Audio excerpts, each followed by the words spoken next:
नमस्कार, स्वागत है आपका। आप देख रहे हैं SBCN टाइम्स और आपके साथ मैं हूं वैशाली व्यास। आइए बुलेटिन में रुक करते हैं हेडलाइंस की ओर। हॉकी में चमक रहा मंदसौर शहर का उत्कृष्ट विद्यालय, कई नेशनल खिलाड़ी निकले खेल मैदान से। मंदसौर में UGC काले कानून को वापस लेने की मांग करते हुए प्रधानमंत्री के नाम मंदसौर राजपूत सिंह सभा ने दिया जिला प्रशासन को ज्ञापन। मंदसौर शहर का एकमात्र सार्वजनिक तरणताल आमजन के लिए अब तक नहीं खुल पाया। और मंदसौर में गौ सम्मान आह्वान अभियान की बैठक संपन्न, 27 अप्रैल को गौ सम्मान दिवस मनाने का निर्णय। मंदसौर शहर का उत्कृष्ट विद्यालय हॉकी में चमक रहा है, कई नेशनल खिलाड़ी इस खेल मैदान से निकले हैं। शहर का उत्कृष्ट विद्यालय बना हॉकी प्रतिभाओं का केंद्र। खिलाड़ियों ने राष्ट्रीय एवं अंतर्राष्ट्रीय स्तर पर परचम लहराया है। मंदसौर लोक शिक्षण संचालनालय द्वारा प्रदेश भर में विभिन्न खेलों के नोडल केंद्र स्थापित किए गए हैं, जिनमें मंदसौर का उत्कृष्ट विद्यालय हॉकी के क्षेत्र में एक प्रमुख केंद्र के रूप में उभर कर सामने आया है। पिछले 4 वर्षों से ये नोडल केंद्र निरंतर सक्रिय रूप से संचालित हो रहा है और उत्कृष्ट परिणाम दे रहा है। इस केंद्र पर प्रतिदिन लगभग 350 से 400 खिलाड़ी प्रशिक्षण प्राप्त करने के लिए उपस्थित होते हैं। अनुभवी कोचों द्वारा नियमित एवं सुव्यवस्थित प्रशिक्षण दिया जाता है, जिससे खिलाड़ियों में खेल के प्रति उत्साह बना रहता है और वे अपने कौशल को लगातार निखारते हुए जिले, प्रदेश और देश का नाम रोशन कर रहे हैं। इस नोडल केंद्र से प्रशिक्षण प्राप्त कर कई खिलाड़ियों ने राष्ट्रीय स्तर पर अपनी प्रतिभा का प्रदर्शन किया है। अब तक कुल 42 खिलाड़ी नेशनल स्तर पर चयनित हो चुके हैं, जिनमें 5 गोल्ड और 12 सिल्वर मेडल विजेता शामिल है। इसके अलावा कई खिलाड़ियों का चयन भोपाल, ग्वालियर सहित अन्य प्रतिष्ठित खेल अकादमियों में हुआ है तथा कई खिलाड़ी स्पोर्ट्स कोटा के माध्यम से शासकीय सेवाओं में भी नियुक्त हुए हैं। ये हॉकी नोडल केंद्र उत्कृष्ट विद्यालय के प्राचार्य रविंद्र कुमार दवे, क्रीड़ा अधिकारी महेंद्र शुक्ला एवं सचिव अविनाश उपाध्याय के नेतृत्व में संचालित हो रहा है। मैदान पर हॉकी कोच रवि कोपरगांवकर द्वारा खिलाड़ियों को उच्च स्तरीय प्रशिक्षण दिया जा रहा है। उनके मार्गदर्शन और मेहनत के कारण ये केंद्र प्रदेश में हॉकी प्रतिभाओं का प्रमुख केंद्र बन चुका है। ये नोडल केंद्र न केवल खिलाड़ियों को खेल के क्षेत्र में आगे बढ़ने का अवसर दे रहा है, बल्कि उन्हें अनुशासन, आत्मविश्वास और उज्जवल करियर की दिशा में भी प्रेरित कर रहा है। SBCN टाइम्स के लिए मंदसौर से सचिन जैन की रिपोर्ट। उत्कृष्ट विद्यालय के इस खेल मैदान पर सन 2023 से लगातार हॉकी का नोडल अधिकारी का जो कार्य है यहाँ पर इस ग्राउंड पर चल रहा है और लगभग 8 से 10 बच्चे लगातार जो है हर साल नेशनल खेलने जाते हैं, जिसमें से कुछ लड़कियाँ ग्वालियर जो है एकेडमिक में भी चयन हुआ और कुछ बच्चों का चयन भी हुआ। यहाँ लगभग रोज़ शाम को लगभग 5 बजे से लेकर शाम को 7 बजे तक कोच के साथ में बच्चे जो है लगातार समस्त विद्यालय के जो बच्चे हैं लगभग 150 से 200 बच्चे लोग लगातार शाम को आकर खेलते हैं और प्रैक्टिस करते हैं, जिससे कि उसका अच्छा परिणाम प्राप्त हो रहा है और बच्चे नेशनल तक जा रहे हैं। सर, मध्य प्रदेश शासन की जो उत्कृष्ट विद्यालय को नोडल हॉकी सेंटर बनाया गया है, इसमें 2023 से लगातार ही सेंटर चल रहा है और इसमें करीब 100 से 150 बच्चे ग्रीष्मावकाश में ज़्यादा हो जाते हैं और 200 करीब पहुंच जाते हैं। और नियमित रूप से यहाँ पर शासन के द्वारा जो नोडल सेंटर पे जो हॉकी बॉल और सारी सामग्री जो उपलब्ध कराई गई है, उसका पूर्ण रूप से उपयोग भी हो रहा है। और पिछले 3 से 4 वर्षों के अंतर जिन नोडल सेंटर चालू होने के बाद यहाँ पर राज्य स्तर और राष्ट्रीय स्तर पर बच्चे खेलने जा रहे हैं, जिससे बच्चों में भी उत्साह है। और हमारे जो कोच हैं रवि कोपरगांवकर, उसका भरपूर सहयोग मिलता है और बच्चे बहुत अच्छा सीख रहे हैं। धन्यवाद। और ये नोडल सेंटर 2023 से अभी तक रन हो रहा है, 4 साल हो चुके हैं और हमारे यहाँ से कई बच्चे नेशनल मेडलिस्ट रहे हैं, नेशनल प्लेयर रहे हैं और खेलो MP में हमारे सीनियर टीम सिल्वर मेडल लेके आई। और कई बच्चे हमारे ग्वालियर एकेडमी में 16 लड़कियां हैं, LNIP में हमारे 8 से 10 बच्चे इस सेंटर के गए हुए हैं और इतने साल से हम इसको रन कर रहे हैं। हमारे सहयोग उत्कृष्ट विद्यालय मंदसौर हमारा सहयोग करता है इसके लिए। मंसूर राजपूत सिंह सभा के बैनर तले आज कोर्ट परिसर में रैली के रूप में पहुंचकर यूजीसी काला कानून वापस लेने की मांग करते हुए नारेबाजी करते हुए देश के प्रधानमंत्री के नाम एक ज्ञापन जिला प्रशासन को दिया गया। भारत माता की जय। यूजीसी काला कानून वापस लो, वापस लो। यूजीसी काला कानून वापस लो, वापस लो। भारत माता की जय। भारत माता की। मंसूर राजपूत सिंह सभा के बैनर तले यूजीसी काला कानून वापस लेने की मांग को लेकर कोर्ट परिसर स्थित एसडीएम कार्यालय रैली के रूप में नारेबाजी करते हुए पहुंचे। वह एक ज्ञापन देश के प्रधानमंत्री के नाम जिला कलेक्टर के प्रतिनिधि नायब तहसीलदार को दिया गया, जिसमें मांग की गई है कि पूर्व से ही आरक्षण नीतियों के तहत स्वर्ण समाज के प्रतिभाओं का दमन हो रहा है और प्रतिभावान छात्रों को शासकीय सेवाओं में उच्च स्थान प्राप्त नहीं होकर अपने से कम योग्यता वाले आरक्षित श्रेणी के छात्रों को आगे निकलने पर कुंठित होना पड़ रहा है। आरक्षण जैसी व्यवस्था को सवर्ण समाज 76 साल से सहन कर रहा है। उसके बाद 1989 में तत्कालीन भारत सरकार के द्वारा एट्रोसिटी एक्ट लाया गया, जिसके अंतर्गत बेगुनाह पक्ष के लोगों को जेल जाना पड़ रहा है। SC/ST एक्ट में आपकी सरकार के द्वारा सन 2016 से 2018 में पूर्व प्रावधानों अतिरिक्त नए और कड़े प्रावधान जोड़े गए, जिससे सवर्ण समाज के ऊपर इन कानून के तहत घोर अन्याय हो रहा है। उसके बावजूद भी सवर्ण समाज के द्वारा आपको और आपकी पार्टी को लगातार समर्थन दिया जा रहा है। फलस्वरूप राज्यों में 2003 के बाद से और केंद्र में 2014 के बाद से लगातार आपकी भारतीय जनता पार्टी की सरकार कार्यरत है। सवर्ण समाज के 90% लोगों के द्वारा आपको समर्थन दिया जाता है। उसके बावजूद भी आपकी सरकार द्वारा लगातार सवर्ण समाज के लिए दमनकारी नीतियां व कानून बनाए जा रहे हैं। इसी तारतम्य में आपकी सरकार के द्वारा पिछले दिनों यूजीसी जैसा काला कानून पास किया गया है, जिसके तहत सवर्ण समाज के छात्रों का दमन होकर भविष्य अंधकारमय हो रहा है। इस कानून के तहत किसी भी शिक्षण संस्थान में सवर्ण समाज के छात्र के ऊपर यदि झूठा व बेबुनियाद आरोप लगाया गया, जिसकी जांच भी नहीं किए जाने का प्रावधान है और बिना जांच के सत्य माना जाकर सवर्ण समाज के छात्र के ऊपर कार्रवाई की जाकर उसका भविष्य बर्बाद कर दिया जाएगा। परंतु आपकी सरकार के द्वारा ही यूजीसी जैसे काले कानून को लाकर समाजों को आपस में बांटा जा रहा है। समानता की बात की जाती है, परंतु यूजीसी जैसे कानूनों के द्वारा समाज में असमानता को जन्म दिया जा रहा है। समाज में एकता व अखंडता रखने हेतु आवश्यक है कि यूजीसी कानून को वापस लिया जाए। सवर्ण समाज राष्ट्र हित में अपना सर्वस्व बलिदान करने के लिए तैयार है, परंतु सरकार द्वारा उसके साथ ही दमनकारी नीति अपनाई जा रही है, जिसका हम सभी घोर विरोध करते हैं। वह यूजीसी कानून तत्काल वापस लेने हेतु अनुरोध करते हुए मांग ज्ञापन के माध्यम से की गई है। SBCN टाइम्स के लिए मंदसौर से सचिन जैन की रिपोर्ट। राजपूत सिंह सभा जिला मंदसौर एवं अन्य संगठनों द्वारा एक ज्ञापन दिया है, जिसमें प्रधानमंत्री महोदय को संबोधित करते हुए यूजीसी कानून को वापस लेने के संबंध में ज्ञापन दिया है। उचित माध्यम से उस ज्ञापन प्रेषित किया गया। विगत दिनों भारत सरकार के द्वारा यूजीसी काला कानून लाया गया, जिसमें जो है ऐसा प्रावधान किया गया है कि जो सवर्ण समाज के जो बच्चे हैं जो उच्च संस्थानों में अध्ययन कर रहे हैं और उनके साथ जो है किसी भी प्रकार का वो किया जाता है, तो जो है स्वर्ण समाज के बच्चों को ये भी अधिकार नहीं कि वो ये पूछ सके उनके खिलाफ किसने शिकायत की है, और बिना किसी जांच के जो उनके ऊपर कार्रवाई की जाकर उनके भविष्य को बर्बाद कर दिया जाएगा। यूजीसी कानून से जो है सवर्ण समाज के बच्चों का भविष्य अंधकारमय हो गया है। इसका पुरजोर विरोध पूरे भारत में किया जा रहा है। उसी तारतम्य में आज यहाँ पर भी जय सिंह राजपूत सिंह सभा जिला मंदसौर, महेश्वरी समाज, ब्राह्मण समाज और दसपुर जागृति संगठन जिला राजपूत समाज और अधिवक्ता जो यहाँ पर कोर्ट में उपस्थित उनके द्वारा सभी के द्वारा ज्ञापन दिया गया है। पूर्व से हम लोग जो है आरक्षण का दंश 76 साल से झेल रहे थे। एट्रोसिटी एक्ट के जो है झूठे मुकदमे में जेल जा रहे थे सवर्ण समाज के लोग, उन कानूनों को भी जो है हम लोगों ने सहन कर लिया और अभी तक मानते आ रहे हैं। लेकिन यूजीसी कानून ने तो हद ही कर दी, उसके बाद जो है सब चीज़ किया जा रहा है। इस कानून के विरोध में आज सभी संगठनों द्वारा एक ज्ञापन दिया गया है तहसीलदार को प्रधानमंत्री के नाम पर, जिसमें इस कानून का वापस देने के लिए निवेदन किया गया है। सभी समाज संगठन आज उपस्थित हुए हैं, राजपूत समाज, माहेश्वरी समाज, अन्य सभी समाजों को संयुक्त रूप से।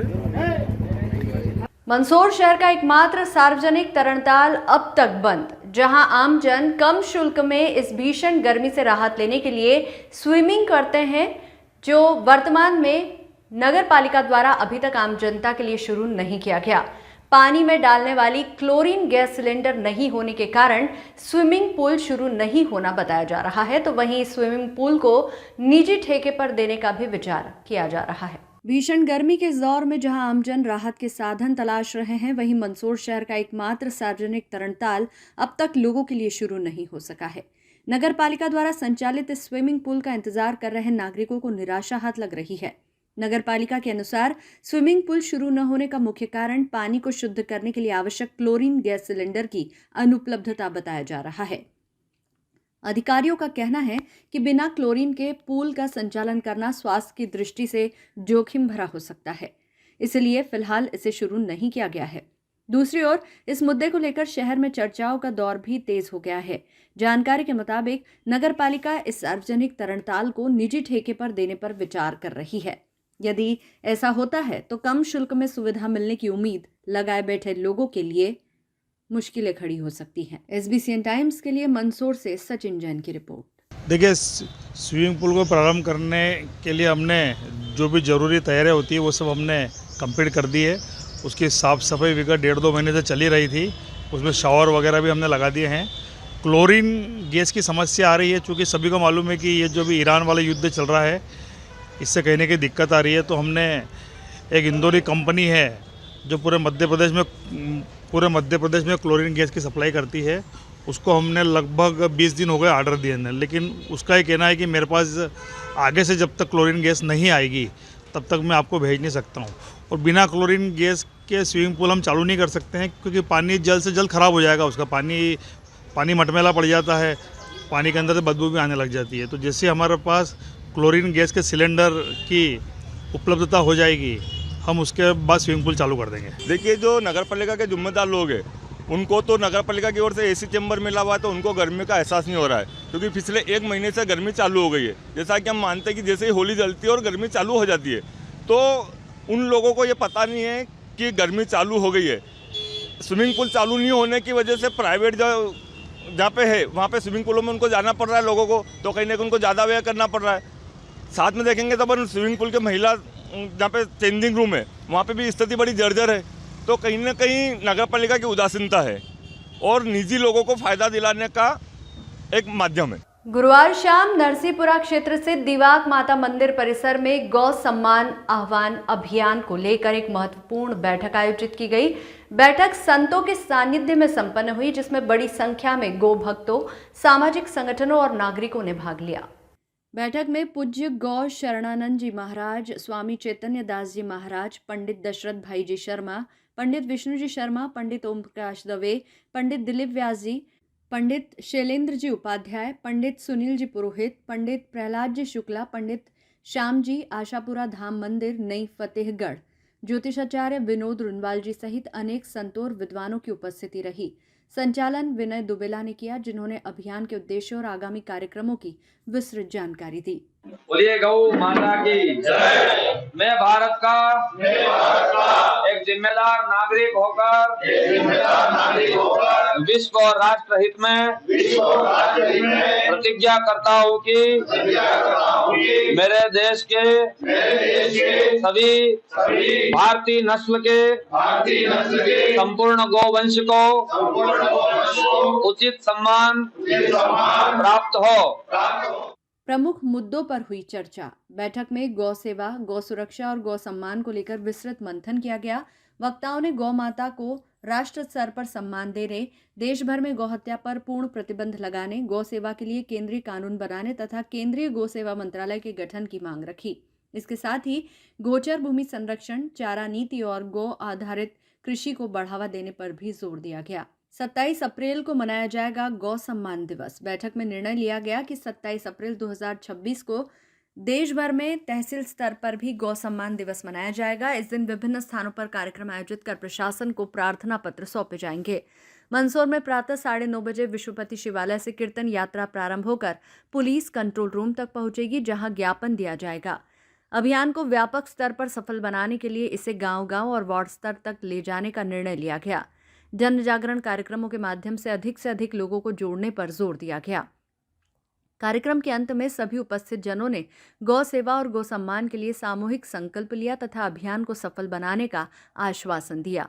इस अवसर पर प्रखर दुबे, पूनम चंद, राजेश चौहान, गोविंद राठी दलोदा, जयप्रकाश सोनी, प्रदीप शर्मा, प्रदीप सोनी, प्रदीप कुमार गुप्ता, जसवंत सिंह, भेरूलाल सेन, श्याम सोनी, विजेंद्र सिंह चुंडावत, निरंजन भारद्वाज, कमलेश नागदा, वर्दीचंद कुमावत, सत्यनारायण कुमावत, तुलसीराम ग्वाला, शंकरलाल सोनी, दीपक ग्वाला, पिंटू ग्वाला, उदय भानपुरा, ललित भारद्वाज, नरेंद्र सिंह चौहान, रसिक बिहारी चौहान, सुरेंद्र कुमार रामावत, कैलाश चंद्र सांखला, घनश्याम सोनी, रमाकांत सोनी, श्रीमती प्रेमलता आचार्य, श्रीमती पार्वती व्यास, सुश्री प्रियांशी गहलोत, श्रीमती मालती गहलोत, दिलीप कुमार जैन, दिनेश शुक्ला, जगदीश मथुरालाल, सुधीर सिंह, हेमंत सुरा, नितिन सोनी, गोपाल सिंह राजावत, हेमंत सोलंकी, विजय गहलोत, खेमचंद ग्वाला, ओम सोनी, पुष्पा माली, विजयलक्ष्मी सांखला, सारिका कुशवाहा, कपिल गौड़, हिमांशु ज्ञानानी, अशोक कुमार पालीवाल, करण सिंह परिहार, बाबूलाल ग्वाला, सुनील कुमार पोरवाल, ओम प्रकाश, सुरेश भावसार, ओम बड़ोदिया एवं रवि ग्वाला, घनश्याम सिंह तोमर सहित अनेक गणमान्य जन उपस्थित रहे। अंत में राजेश चौहान ने आभार व्यक्त किया। बैठक की जानकारी नेमीचंद राठौड़ द्वारा दी गई। गौ सम्मान आवाहन अभियान पूरे भारत वर्ष में सभी संतों के द्वारा चलाया जा रहा है। पूरे भारत देश के 37 प्रांत के 780 जिले और 780 से अधिक जिलों के 5410 तहसील में गौ माता की रक्षा के लिए पूरे भारत में एक साथ प्रार्थना पत्र दिनांक 27 अप्रैल को 2026 को सुबह 10 बजे पूरे भारत देश में एक साथ दिया जा रहा है। माननीय प्रधानमंत्री जी, माननीय महामहिम राष्ट्रपति महोदया, माननीय मुख्यमंत्री जी और माननीय राज्यपाल महोदय के नाम तहसील में प्रार्थना पत्र दिया जा रहा है। पूरे भारत वर्ष के सभी सनातनियों से हम आह्वान करते हैं कि इस अभियान से जुड़ करके गौ माता को राष्ट्र माता का सम्मान एवं गौ हत्या बंद हो, गौ माता के लिए केंद्रीय कानून बने। इसके लिए सभी सनातनियों को, सभी संगठनों को, सभी पार्टियों को आगे आकर के गौ माता की रक्षा के इस प्रकल्प से जुड़ करके सभी संतों की भावनाओं की, गौ माता की रक्षा की, सभी संतों की भावनाओं का कदर करते हुए गौ माता की रक्षा का संकल्प लेते हुए इस कार्य को करें। जय गौ माता, जय गोपाल। मंदसौर जिले में रबी विपणन वर्ष 2026-27 के तहत समर्थन मूल्य पर गेहूं खरीदी की प्रक्रिया 9 अप्रैल से शुरू हो गई है। इस बार जिले के 72 उपार्जन केंद्रों पर खरीदी की जा रही है। 2585 रुपए समर्थन मूल्य, 40 रुपए बोनस, महिला समूह को भी खरीदी की जिम्मेदारी दी गई। मंदसौर जिले में रबी विपणन वर्ष 2026-27 के तहत समर्थन मूल्य पर गेहूं खरीदी की प्रक्रिया 9 अप्रैल से शुरू हो गई है। इस बार जिले के 72 उपार्जन केंद्रों पर खरीदी की जा रही है। पहले दिन उपज लेकर पहुंचे किसानों का शॉल और माला पहनाकर सम्मान किया गया। जिला आपूर्ति अधिकारी नारायण सिंह चंद्रावत ने बताया कि शासन की नीति के अनुसार इस वर्ष गेहूं का न्यूनतम समर्थन मूल्य 2585 रुपए प्रति क्विंटल तय किया गया है। इसके साथ राज्य सरकार 40 रुपए प्रति क्विंटल का बोनस भी दे रही है। महिला सशक्तिकरण को बढ़ावा देने के लिए जिले में 6 महिला स्व सहायता समूह को भी खरीदी की जिम्मेदारी दी गई है, जो केंद्रों का संचालन कर रहे हैं। अधिकारियों ने किसानों से अपील की है कि वे अपनी उपज को अच्छी तरह सुखाकर और FAQ मापदंड के अनुसार ही उपार्जन केंद्र पर लाए। उपज बेचने के बाद तोल पर्ची और पावती अवश्य प्राप्त करें। भुगतान सीधे बैंक खाते में किया जाएगा। इसके लिए खाता आधार से लिंक होना जरूरी है। किसानों को सलाह दी गई है कि वे स्लॉट बुकिंग के अनुसार ही केंद्रों पर पहुंचे, ताकि भीड़ और अव्यवस्था से बचा जा सके। और किसी भी प्रकार की समस्या होने पर किसान संबंधित उपार्जन केंद्र प्रभारी या नोडल अधिकारी से संपर्क कर सकते हैं। प्रशासन ने व्यवस्था सुचारू बनाए रखने के लिए आवश्यक इंतजाम किए हैं। SBCN टाइम्स के लिए मंदसौर से सचिन जैन की रिपोर्ट। आज समर्थन मूल्य पर गेहूं खरीदी की जा रही है। खरीदी कार्य चालू है। ये जो अपन को निर्धारित जो दिया गया है सरकार की तरफ, तो उनसे अपन कितना कुंटल ले रहे हैं किसान से? किसान से 7 कुंटल का आया है अभी पोर्टल पे, उस हिसाब से। ये शासकीय गोडाउन निमचनाका केंद्र है। 18 नंबर 15 नंबर में हमारे यहाँ गेहूँ खरीदे जा रहे हैं। यहाँ पर अभी 15 किसानों का स्लॉट बुक किए हुए हैं और 500 टन की यहाँ पर अभी तक स्लॉट बुकिंग की जा चुकी है। क्या भाव रहेगा मैडम समर्थन मूल्य? 2700 का समर्थन मूल्य का भाव रहा है, जिसमें बोनस। दिव्यांग बालिकाओं को आत्मनिर्भर बनाने और समाज की मुख्य धारा से जोड़ने के उद्देश्य से विश्वमित्र जन सेवा समिति द्वारा एक महत्वपूर्ण कदम उठाया गया है। समिति द्वारा संचालित लाडली घर दृष्टिबाधित कन्याओं का शिक्षा केंद्र के सहयोगार्थ आयोजित होने वाले श्रीमद् भागवत कथा महोत्सव के उपलक्ष्य में एक विशेष पत्रकार वार्ता का आयोजन किया गया। मंदसौर में पत्रकार वार्ता के दौरान आयोजन की तिथियां, स्थान एवं अन्य कार्यक्रमों की विस्तृत जानकारी भी साझा की गई। दिव्यांग बच्चियों को आत्मनिर्भर बनाने के उद्देश्य से विश्व मित्र जन सेवा समिति द्वारा संचालित लाडली घर दृष्टि बाधित कन्याओं के शिक्षार्थ श्रीमद् भागवत कथा महोत्सव के माध्यम से होना है। इस अवसर पर परम पूज्य गुरुदेव अंतर्राष्ट्रीय संत डॉक्टर श्री कृष्णानंद जी महाराज द्वारा दिव्यांग बालिकाओं के सशक्तिकरण एवं आत्मनिर्भरता विषय पर पत्रकारों से चर्चा की गई। पत्रकार वार्ता में चर्चा के दौरान कहा कि दिव्यांग बालिकाओं को आत्मनिर्भर बनाने और उन्हें समाज की मुख्यधारा से जोड़ने की दिशा में विश्व मित्र जन सेवा समिति द्वारा एक सराहनीय पहल की गई है। समिति द्वारा संचालित लाडली घर, जो दृष्टिबाधित कन्याओं के लिए एक शिक्षा एवं संस्कार केंद्र है, के सहयोगार्थ श्रीमद् भागवत कथा महोत्सव का आयोजन किया जा रहा है। इसी आयोजन के संदर्भ में एक विशेष पत्रकार वार्ता का आयोजन किया गया। पत्रकार वार्ता में समिति के पदाधिकारियों ने जानकारी देते हुए बताया कि लाडली घर में रह रही बालिकाओं को न केवल शिक्षा प्रदान की जा रही है, बल्कि उन्हें आत्मनिर्भर बनाने के लिए विभिन्न कौशल भी सिखाए जा रहे हैं। संस्था का उद्देश्य इन बालिकाओं को आत्मविश्वासी बनाना और समाज में सम्मानपूर्वक जीवन जीने के योग्य बनाना है। आयोजित होने वाला श्रीमद् भागवत कथा महोत्सव न केवल एक धार्मिक आयोजन है, बल्कि इसके माध्यम से समाज के विभिन्न वर्गों को इस पुण्य कार्य से जोड़ने का प्रयास भी किया जा रहा है। कथा के जरिए प्राप्त होने वाली सहयोग राशि का उपयोग लाडली घर की व्यवस्थाओं, शिक्षा संसाधनों और बालिकाओं के समग्र विकास में किया जाएगा। समिति ने आमजन से अपील की है कि वे इस आयोजन में अधिक से अधिक संख्या में शामिल होकर दिव्यांग बालिकाओं के उज्जवल भविष्य के लिए अपना योगदान दें। इस प्रकार के प्रयास समाज में सकारात्मक बदलाव लाने के साथ ही मानवता और सेवा भाव को भी प्रोत्साहित करते हैं। पत्रकार वार्ता के दौरान आयोजन की तिथियों, स्थान और अन्य कार्यक्रमों की विस्तृत जानकारी भी साझा की गई। SBCN टाइम्स के लिए मंदसौर से सचिन जैन की रिपोर्ट। भगवान पशुपतिनाथ की पावन नगरी मंदसौर में कल से एक दिव्य भागवत कथा का आरंभ हो रहा है, जिसका पावन और पुनीत लक्ष्य है कि उन दृष्टिहीन बच्चियों को जिनके पास आंखें नहीं हैं, उन्हें शिक्षित करना, आत्मनिर्भर बनाना और अपने जीवन को सरल बनाने के उद्देश्य से किया जा रहा है। क्योंकि कन्याएं वैसे भी समाज की सबसे कमज़ोर कड़ी होती हैं और उसके बाद यदि दृष्टिहीन या दृष्टिबाधित हो तो तकलीफ़ और ज़्यादा उन पेरेंट्स की हो जाती है। और सभी जगह प्राय ब्रेल लिपि का शिक्षा उपलब्ध नहीं होने के कारण हम लोगों ने लाडली घर एक संस्थान खोला है, जहाँ 50 दृष्टिहीन छात्राएं रहती हैं। फर्स्ट क्लास से लेकर के up to college, BA, BEd, BSTC, RS, IPS का एग्ज़ाम दे रही हैं और आत्मनिर्भर बनने के लिए तत्पर हैं। और आश्रम की लाडली घर की काफ़ी बच्चियां गवर्नमेंट जॉब पे भी सेलेक्ट हो गई हैं और एक अच्छा सम्मानपूर्वक जीवन जी रही हैं। तो इस कथा का यही लक्ष्य है कि हम उन दिव्यांगजनों को, उन बालिकाओं को जो आसपास अंचल में रहती हों, वो पढ़ें, आगे बढ़ें, पैसे के अभाव से, शिक्षा के अभाव से कहीं पीछे ना छूट जाएं, ये इसका उद्देश्य है। और इस कथा के माध्यम से मालवा अंचल के आसपास के एरिया में हम ये आग्रह करते हैं उन माता पिता से जिनके घर दृष्टिहीन छात्राएं हैं, उन्हें आप पढ़ाएं, आगे बढ़ाएं और आत्मनिर्भर बनाएं, ताकि वो अपने पैरों पर खड़ी हो सकें, तो वो भी एक सुनहरा जीवन जी सकें। इस कथा का ये पावन उद्देश्य है। इस बुलेटिन में फिलहाल इतना ही। लगातार न्यूज अपडेट्स के लिए देखते रहिए SBCN टाइम्स। नमस्कार।